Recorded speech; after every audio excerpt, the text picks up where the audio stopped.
Alright, so today I have very exciting news. We're going to be going over the Chase Sapphire Preferred. Alright, so this card has been probably one of my favorite cards to use over this past year and a half. This card is really nice. Definitely a good step up. It's considered a level 3 card, if anyone wants to know. And you know, I like this card for the most fact that if you're in the city, you're gonna get a lot of points with this card. I mean, I get so many points for the first. So let's get into it, what it basically is about. So first, it is a metal card, as you can tell, and I like this card for the most fact that when you just go to a dining table and you just drop it on the floor or the table as it is, it's really cool because, you know, it's just this metal card. You give it to the waiter. It just feels nice. Who doesn't want to have a metal card? I mean, I don't know one person who doesn't want to have a metal card besides going through a metal detector. But you know, it's really cool. And this is probably like a little step up from the Chase Sapphire or the Freedom and Freedom Unlimited. Let's get into the annual fee. So the annual fee is $95, and you know, unlike Amex or other cards, there is no like little recouping you can get with it. It's either it meets your requirements and you get the value back from it, or it just doesn't meet it. So it's $95, which is not too bad. You don't get like a credit or anything with it, but it's still a great card. Let me tell you why. So this card is dining. The dining is from fast food all the way into your fine dining and all outside the United States. I came back from a trip from Canada and I used this card and I just felt very, you know, safe in just using it because I wasn't getting charged no international fees, which is what my next thing I'm going to bring you to. This card has no international fees, so you can go out of the country, whatever state you're from or whatever country you're from, and you can go and basically use it and not have to worry about you getting a whole bunch of, you know, charges when you come back home. Because who wants to go and get a whole bunch of charges?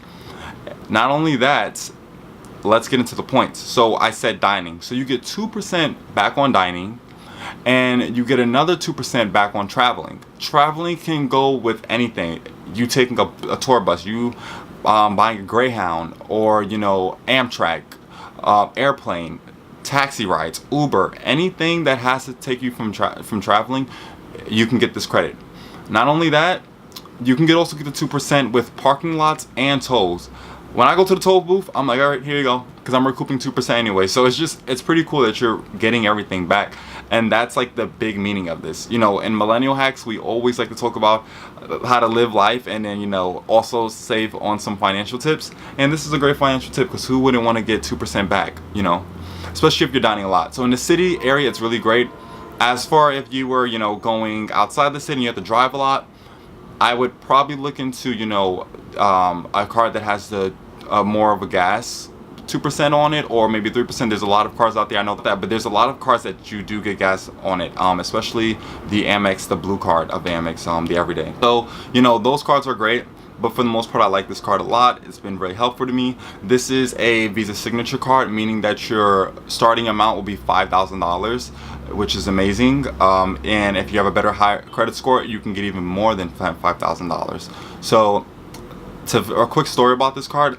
I had this card, and this was about my third card I ever got. The first card I had it for about a year and a half, and then I just got this card because the bonus was good. It was 50,000 points after spending, you know, $3,000 or $4,000, which really wasn't too bad for me. I was able to spend that and actually get my brother to help me with this, so I would pay him over, you know, PayPal or other transactions, and then I would pay the bills at restaurants and things like that. So there's many ways you can get it, and you know, I'll have a video about that later on. This is a really good card. I definitely recommend it. So let's just get to this point. Is this card worth it? Is the Chase Sapphire Preferred worth it? Yes, it is worth it. If you are in the city area, it is definitely more worth it than anything. If you're not in the city area and you're driving a car, I would not recommend it as much unless you're dining out a lot and you're traveling a lot.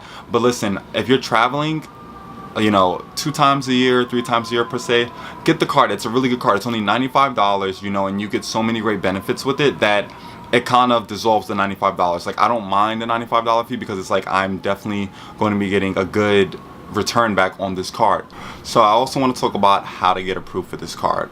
And one tip I can tell you on how to get approved is when I got approved for this card, my score was definitely in the range of a 690, 720. So in that range, I was able to get the card, and you know, that gives you an idea of what, you know, kind of what you should have.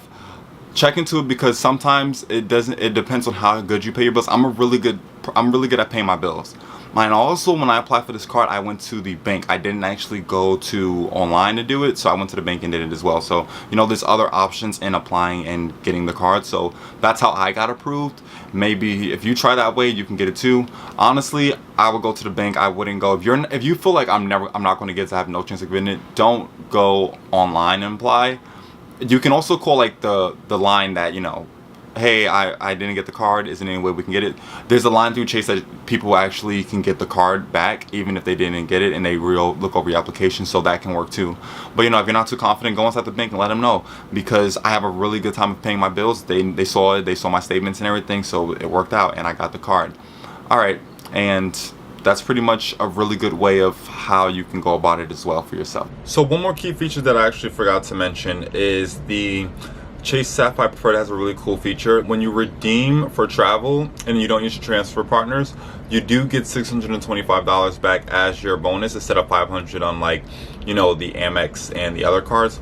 So that's pretty cool that they have that little adjustment onto the card for you. And not to mention the transfer partners, they're all a 1-to-1 ratio, which is a really good thing. A lot of transfer partners don't have that, and you'll be actually redeeming it for a better value than going with other partners. Like Delta and Amex do have a 1-to-1, but a lot of partners that Amex doesn't have a 1.1 ratio. And also Citi as well. So you're getting an overall really great value with this. Let me know in the comment section how you feel about this card. Alright, and thank you for watching this video as always. So if you like this video and you found the content interesting, definitely give it a like.